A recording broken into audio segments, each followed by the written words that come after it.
For 241 days, he had occupied the same elevated platform among the towering ironwood trees of Tharnis, his body as still as the ancient bark that concealed him. His camouflaged observation post blended seamlessly into the forest canopy, a testament to human engineering designed to observe without disturbing the delicate ecosystem below. The morning mist clung to the valley floor like ghostly fingers, slowly dissipating as the twin sons of Tharnis began their daily ascent. Through his high-powered scope, Elias watched the familiar scene unfold. The Draxan pride moved through their territory with the fluid grace of apex predators, their midnight black fur rippling over powerful muscles that could tear through steel. Each creature stood nearly 8 feet at the shoulder, with intelligent amber eyes that missed nothing, but it wasn't the adults that had captured Elias's attention over these months. It was the cubs. 3 of them, born just weeks after his arrival, had become the unofficial stars of his daily observations. The largest, which he had privately named Shadow, displayed the bold curiosity typical of the eldest. The middle cub, Fleet, moved with an almost supernatural speed even at play. The smallest, Bright, had unusual silver markings that caught the sunlight like scattered diamonds. Elias adjusted his recording equipment, the soft whir of machinery the only sound he had made in weeks. His mission parameters were crystal clear: observe, document, and under no circumstances interfere. The Interspecies Conservation Treaty had been signed in blood, literally, in some cases, and violations carried consequences that extended far beyond personal punishment. The cubs tumbled through the tall grass below, their play fighting a rehearsal for the deadly skills they would need as adults. Their mother, the matriarch of this particular pride, watched from a rocky outcropping with the patient vigilance of a creature that had survived countless threats. She was magnificent and terrifying in equal measure, her scars telling stories of battles won and territories defended. Elias had learned to read the subtle communications between pride members. The flick of an ear, the positioning of a tail, the duration of eye contact, all conveyed meaning in their complex social structure. He had filled 17 journals with behavioral observations, noting patterns that would take xenobiologists decades to fully understand. The cubs' play session was interrupted by a low rumble from their mother. Instantly, they froze, ears swiveling to catch sounds beyond human perception. Elias held his breath, following their gaze to the eastern ridge where a rival male had appeared.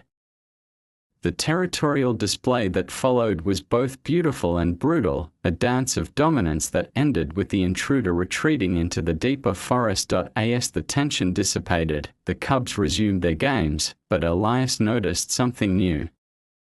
Bright, the smallest cub, had begun looking up toward the trees, toward his hiding spot. Not directly at him, but close enough to make his pulse quicken.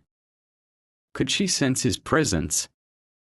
The briefing documents suggested that juvenile Draxan possessed heightened sensory abilities that diminished with age, but this was the first potential confirmation. The day stretched on, each hour bringing new observations. The cubs learned to hunt by stalking beetles and small rodents, their techniques clumsy but improving. They practiced scent marking, claiming tiny territories within their mother's vast domain. They napped in puddles of sunlight, their purring audible even from Elias's elevated position. As the suns began to set, painting the sky in shades of amber and crimson, Elias allowed himself a moment of reflection. This assignment was supposed to be temporary, a stepping stone to more prestigious postings within the Xenological Survey Corps. But something about this place, these creatures, had gotten under his skin. He found himself caring about their daily dramas, celebrating their small victories, worrying during their mother's extended hunting trips. Tonight, like every night before, he would remain silent. He would watch the stars emerge above the canopy, listen to the night sounds of an alien world, and prepare for another day of invisible guardianship. The cubs would grow, learn, and eventually leave to establish their own territories, never knowing that a human had witnessed their first steps into a dangerous universe. But in the growing darkness of the Tharnas forest, Elias couldn't shake the feeling that change was coming and that his vow of silence might soon be tested in ways he had never imagined. Dawn broke differently on day 242. The usual symphony of forest sounds felt muted, replaced by an undercurrent of tension that Elias couldn't immediately identify. The Draxan Pride sensed it too. Their movements were more cautious, ears constantly swiveling, noses testing the air for threats that remained invisible. The cubs seemed oblivious to their elders' unease. Shadow attempted to climb a fallen log. That was clearly too large for him, while Fleet practiced pouncing on wind-blown leaves. Bright, as usual, appeared more aware of her surroundings than her siblings, occasionally pausing in her play to sniff the air with the same intensity as the adults. Elias adjusted his seismic monitors, noting fluctuations in the readings that had been building over the past week. Tharnas was geologically active, its twin suns creating tidal stresses in the planet's core that occasionally manifested as tremors. The survey team's geological reports had mentioned the possibility of increased activity during this orbital period, but the readings were still within acceptable parameters. Around midday, the matriarch rose from her resting spot and began the ritualized behaviors that preceded a hunting expedition. She scent marked the boundaries of the immediate area, made physical contact with each cub, and issued a series of low vocalizations that Elias had come to recognize as both warning and reassurance. The cubs responded appropriately, settling into a hollow beneath a cluster of berry bushes where they would remain hidden until her return. This was the pattern: mother hunts, cubs hide, Elias watches. It had repeated dozens of times without incident. But today felt different. As the matriarch disappeared into the deeper forest, Elias noticed the cubs were more restless than usual. Instead of settling down for their customary nap, they remained alert, occasionally whimpering sounds that didn't match their usual play vocalizations. Bright, in particular, seemed agitated, repeatedly looking toward the eastern ridge where the ground sloped away into a series of rocky ravines. The first tremor was so subtle that Elias almost missed it. A slight vibration through the ironwood platform, barely perceptible except for the way it made his water container ripple. His seismic equipment registered the event: magnitude 2.1, duration 4 seconds, origin point approximately 15 kilometers to the southeast. The cubs felt it too.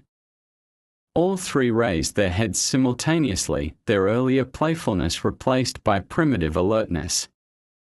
They huddled closer together, instinctively seeking comfort in physical contact. Elias found himself leaning forward, his objective scientific.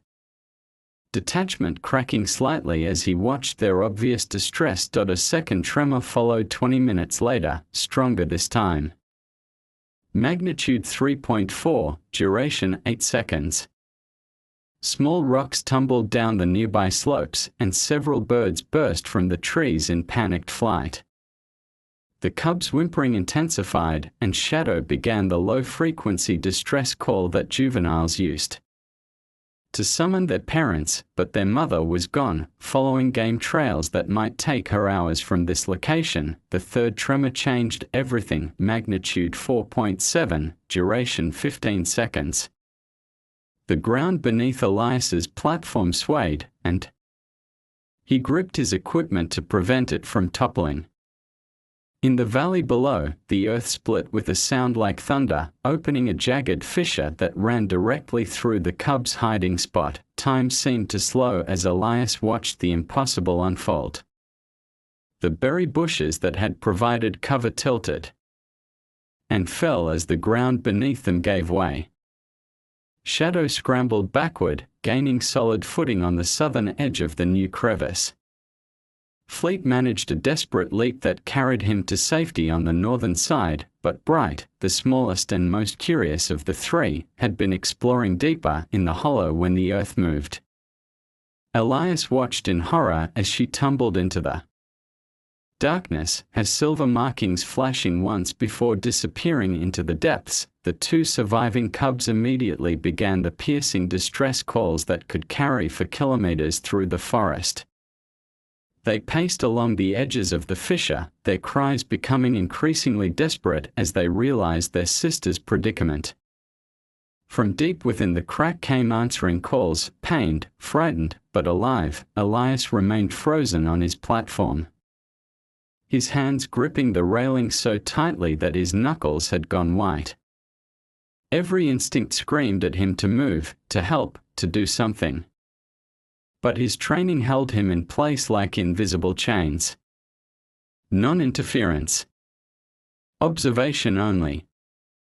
The treaty that governed human presence on Tharnas was absolute, yet as the cubs' distress calls echoed through the forest, as Bright's frightened responses grew weaker from the depths below, Elias felt something fundamental shift inside him. 242 days of silent watching had created bonds he hadn't acknowledged, connections that transcended species and protocol. The seismic equipment registered another minor tremor.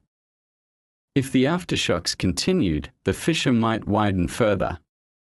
If Bright was injured and couldn't climb out on her own, if her mother didn't return in time, if the other cubs' calls didn't reach her for the first time in nearly 8 months, Elias Kale spoke aloud, his voice hoarse from disuse and thick with an emotion he refused to name. Not today. The decision crystallized in an instant, but the physical act of moving felt like breaking through invisible barriers. Elias's body, accustomed to absolute stillness, protested as he rose from his observation post.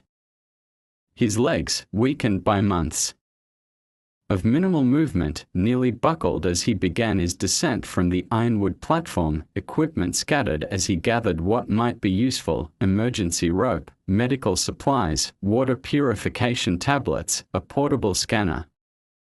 His hands shook not from fear, but from the magnitude of what he was about to do. 8 months of perfect protocol adherence, thrown away in a single moment of choice. The cub's distress calls grew more frantic as he approached. Shadow and Fleet recognized his approach as something unprecedented. The still thing that watched was moving, descending from its perch like some forest spirit given form. They didn't flee, but neither did they approach. Instead, they watched with the intense curiosity of creatures encountering something completely outside their understanding. At the edge of the fissure, Elias peered into the darkness. The crack was roughly 3 meters wide at the surface, narrowing as it descended. Bright's calls echoed from approximately 4 meters down, where a ledge had arrested her fall. In the dim light filtering through the opening, he could see the glint of her silver markings against the rocky walls. "Easy, little one," he whispered, his voice barely audible. Speaking felt foreign after so long, but the words came instinctively. "I'm coming." The rope secured around a solid ironwood trunk, Elias began his descent. The walls of the fissure were rough volcanic rock, providing handholds but threatening to shred his equipment suit. Each movement dislodged small stones that clattered into the depths below, causing Bright to whimper and press herself against the far wall of her rocky prison. As he lowered himself toward the ledge, Elias could see the extent of her predicament. The young Draxon was trapped on a shelf of stone barely large enough to support her weight. One wrong move would send her tumbling into darkness. More concerning was the way she favored her left rear leg, clearly injured in the fall. "It's all Right, he continued speaking, hoping his tone would convey safety even if she couldn't understand the words. I know you're scared. Your brothers are scared too. But we're going to get you out of here. Above them, Shadow and Fleet had positioned themselves at opposite edges of the fissure, their calls creating a communication triangle that included their trapped sister. Their vocalizations had shifted from panic to something more complex, still distressed, but with undertones that suggested they understood help was coming. Reaching the ledge required careful maneuvering. Bright pressed herself against the wall as Elias touched down beside her, her amber eyes wide with a mixture of fear and confusion. This close, he could see that she was trembling, whether from pain, cold, or terror, he couldn't tell. Let me look at that leg, he murmured, extending his hand slowly. To his amazement, she didn't snap at him or try to flee. Instead, she remained still as he gently examined the injury. Not broken, but badly sprained. She would need support to climb out. Even with assistance, the improvised rescue harness took precious minutes to construct, fashioned from emergency rope and medical tape. Throughout the process, Elias maintained a steady stream of quiet conversation, not because he thought she understood, but because the sound of his voice seemed to calm her. Her trembling gradually subsided, and she even allowed him to stroke her head once, her fur softer than he had imagined. Your mother is going to be furious with me, he admitted as he secured the final knot. But I think she'll forgive me once she sees you safe. The ascent proved more challenging than the descent.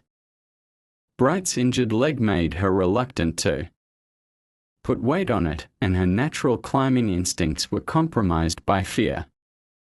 Elias found himself essentially carrying her, using his own body as a platform while she clung to his shoulders. Her claws, designed for gripping prey, left tears in his suit but carefully avoided his skin, as if she understood the difference between holding on and causing harm. Halfway up, another minor tremor shook the walls of the fissure. Bright's grip tightened and Elias pressed himself against the rock face until the movement subsided. Above them, her brother's calls took on new urgency, and he could hear their claws scrabbling at the edges of the crack as they tried to reach their sister. Almost there, he panted, his arms burning with effort. Just a little further. The moment Bright's head emerged from the fissure, Shadow and Fleet went into a frenzy of excitement. They danced around the opening, their relief calls so loud that Elias was certain they could be heard kilometers away. As he lifted her fully onto solid ground, both cubs immediately surrounded their sister, nuzzling and scent-marking her as if to confirm she was real and unharmed. Elias collapsed beside the fissure, his body finally acknowledging the physical and emotional toll of the past hour. His hands were scraped raw, his emergency supplies scattered, his carefully maintained cover completely blown. But as he watched the three cubs reunite, Bright limping but alert, her brothers frantically grooming her silver-marked fur, he felt something he hadn't experienced in months. Peace. The sound reached them first, a low rumble that wasn't geological in origin. Through the forest came the purposeful footsteps of something large and powerful, drawn by the cubs' distress calls. Elias rose slowly, knowing that his moment of choice was about to face its ultimate test. The matriarch had returned. She emerged from the forest like a force of nature, her midnight black coat rippling with barely contained power. The matriarch's amber eyes took in the scene with predatory intelligence, the unnatural fissure in the earth, her cubs clustered together in agitation, and most significantly, the human who stood between her and her offspring. Elias remained motionless, every survival instinct screaming contradictory commands. Run. Fight. Surrender. His rational mind understood that any sudden movement might trigger an attack response from a creature that could cover the distance between them in less than 2 seconds. But deeper than logic, something else held him steady, the knowledge that this moment had been inevitable from the day he first laid eyes on her cubs. The cubs' reaction to their mother's arrival was immediate and complex. Shadow and Fleet began the submissive vocalizations appropriate for juveniles greeting a returning parent, but their calls were interspersed with excited chittering that seemed to be recounting recent events. Bright limped forward on 3 legs. Her injury now obvious to her mother's experienced eye, the matriarch's gaze shifted between her wounded cub and the human who stood covered in stone dust and rope burns. Her nostrils flared as she processed scents that told a story more complete than any verbal account. Her cub's fear scent mixed with human sweat, the mineral smell of deep earth, and underneath it all, something unexpected, trust. For several heartbeats, the forest held its breath. Even the other wildlife seemed to sense the significance of this encounter, the usual rustle of leaves and distant bird calls falling silent. Elias found himself looking directly into eyes that held intelligence as complex as any human's, recognizing the calculations taking place behind that predatory gaze. The matriarch approached slowly, her massive paws making no sound on the forest floor.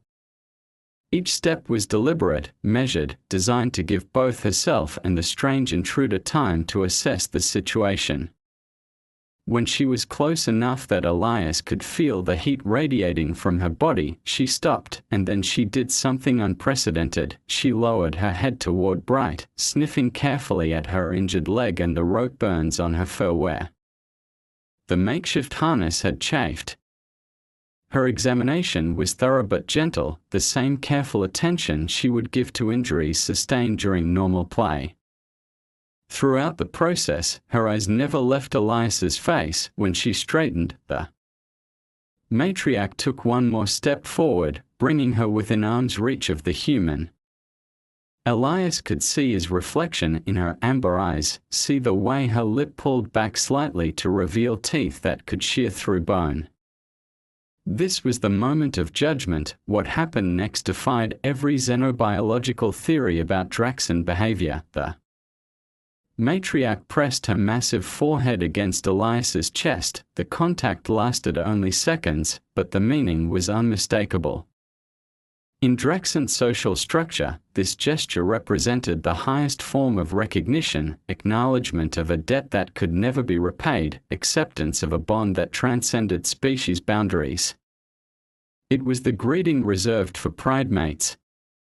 For those whose actions had proven their worth beyond question. When she stepped back, the cubs interpreted her signal immediately.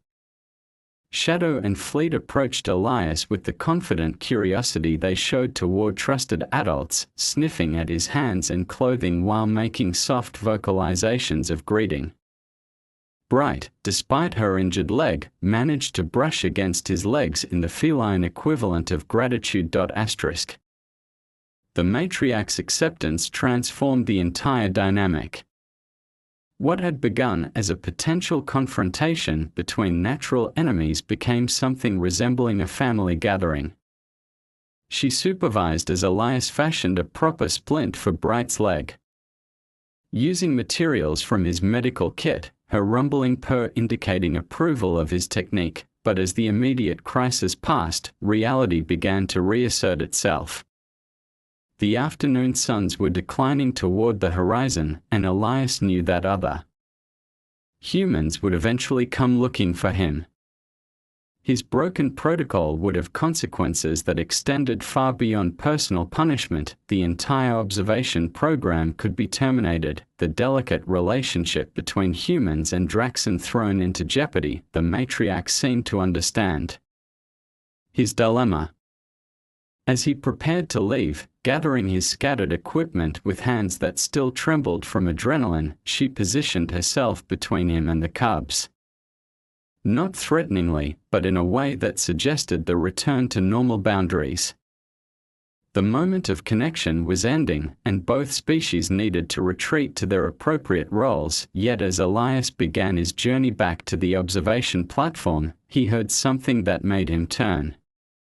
The cubs were following him, limping and healthy alike, with their mother padding silently behind. They escorted him to the base of his ironwood tree, a formal procession that felt ceremonial in its significance. At the tree's base, the matriarch issued a series of complex vocalizations that her cubs immediately obeyed. They settled into a resting formation around the tree's massive trunk, and she took up a position that commanded a view of all approaches. It was a protective stance, a guard formation designed to ensure his safe return to his elevated post. As Elias climbed back to his platform, his body protesting every movement, he understood that everything had changed. The invisible barriers that had defined his mission were gone, replaced by something more complex and infinitely more precious. Below him, the Draxon family maintained their vigil until he was safely back in position. Only then did they move away, melting back into the forest with their usual silent grace. But even after they disappeared from view, Elias could feel their presence, a watchful guardianship that mirrored his own. Tomorrow would bring questions he couldn't answer and consequences he couldn't avoid. But tonight, for the first time in 243 days, Elias Kale was not alone in the forest. 3 weeks passed in a strange suspension of normalcy. The requisition for Elias's emergency extraction had been approved, processed, and scheduled with the efficient indifference of bureaucracy. His replacement was already en route, a younger xenobiologist whose credentials emphasized strict protocol adherence and emotional detachment, qualities that the review board felt were clearly lacking in the current observer. The investigation into his protocol violation had been swift and predictable. The seismic data supported his claim that the rescue had been necessary to prevent loss of life, but the underlying question remained: why had he cared enough to risk his career for an alien creature? The board's final report would describe his actions as professionally compromising but understandably human, a phrase that managed to be both exonerating and damning. During these final weeks, Elias maintained his observations with a dedication that bordered on obsession. Every interaction between the cubs, every behavioral nuance of the matriarch, every detail of their social structure was meticulously recorded. His journals, already comprehensive, became exhaustive documentation of a relationship that could never be replicated. The cubs had healed, both physically and emotionally. Bright Splint had been removed after 10 days, leaving her with only a slight limp that didn't seem to affect her playfulness. If anything, the three siblings seemed more bonded than before, as if their shared trauma had deepened their connection. They played with renewed vigor, explored with increased confidence, and displayed problem-solving behaviors that suggested accelerated mental development. The matriarch's behavior toward Elias's platform had also evolved. While she never again approached closely enough for direct contact, she frequently positioned herself where he could observe her daily routines. It was as if she understood that their brief alliance had created mutual obligations. He would continue his watchful guardianship, and she would allow it. But on his final morning on Tharnas, Elias discovered that their understanding ran deeper than he had realized. The transport shuttle was scheduled to arrive at noon, and he had spent the pre-dawn hours dismantling his equipment and securing the platform for his replacement. As the twin sons began their ascent, he allowed himself one last comprehensive survey of the valley that had become more home than any place he had ever lived. The Pride was nowhere to be seen. This wasn't unusual. Draxon often moved their territories with seasonal changes, following game migrations or avoiding competing predators. But something about the complete absence of any trace felt deliberate, as if they had chosen to be elsewhere for his departure. Disappointed but not surprised, Elias completed his final equipment checks and prepared for extraction. The shuttle's approach beacon was already visible in the morning sky when he noticed something at the forest's edge that made him pause. At the base of a massive ironwood tree, approximately 50 meters from his platform, someone had arranged a perfect circle of bones. Not scattered or carelessly placed, but deliberately positioned with geometric precision. At the center of the circle lay something that made his breath catch in his throat. A fresh kill. A young herbivore native to Tharnis, cleanly dispatched and perfectly preserved. Elias understood immediately what he was seeing. In Draxan culture, the presentation of prey was the highest honor one hunter could bestow upon another. It acknowledged skill, expressed gratitude, and established bonds that transcended immediate circumstance. The bone circle was a formal element of the ritual, representing the eternal nature of the connection being forged, but this wasn't just any gift. The care with which it had been arranged, the prominent positioning where he couldn't possibly miss it, the timing of its placement, everything suggested that the matriarch understood the significance of his departure. This was farewell, gratitude, and promise, all wrapped in an ancient ritual that predated human civilization by millennia. As the shuttle touched down in the nearby clearing, Elias gathered his personal belongings with hands that shook with emotion. His replacement would find detailed notes, comprehensive behavioral documentation, and strict instructions about maintaining appropriate distance from the native species. But they would never find what he was leaving behind: the invisible bonds forged in moments of crisis, the trust earned through sacrifice, the love discovered in the space between duty and conscience. The pilot was efficient and professional, more interested in departure schedules than sentimental farewells. As the shuttle lifted off, Elias pressed his face to the small porthole and watched the forest canopy shrink below them.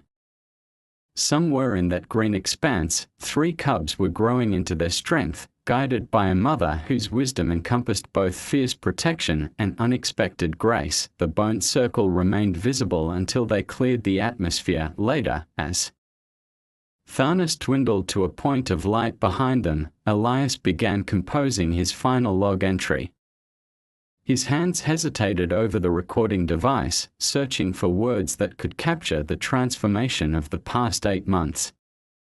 How could he explain that silence had taught him to listen, that distance had revealed connection, that the moment he had chosen to act had been the moment he had truly understood what it meant to be human? In the end, his final entry was simple: personal note, day 264. They never needed my words. Only my choice when it mattered. End of mission log. But that wasn't quite the end point. 18 months later, Elias received a priority transmission from the Tharnis observation post. His replacement had maintained protocol perfectly, gathering excellent data while maintaining appropriate professional distance. But something extraordinary had been observed. The Draxan pride had begun bringing their kills to the base of the ironwood tree. Not consuming them there, but arranging them in careful patterns before moving on. Other prides had started exhibiting similar behavior, creating what appeared to be shrine-like formations throughout the forest. The xenobiological community was fascinated by this apparent evolution of Draxan ritual behavior, but they couldn't explain its sudden emergence or its specific characteristics. Only Elias understood that it wasn't evolution at all. It was remembrance. Somewhere in the forests of Tharnis, 3 cubs had grown into adults, carrying with them the memory of a moment when silence was broken by choice. When species boundaries were dissolved by compassion, when a human had chosen to act not because it was protocol, but because it was right, and in the way of all meaningful gifts, what he had given had been returned to him transformed, not as bone circles in an alien forest, but as the knowledge that in a universe vast and often indifferent, connection was not only possible but inevitable. When hearts chose courage over comfort, the human had stayed silent until the cubs called for help, and in answering that call, he had found his voice.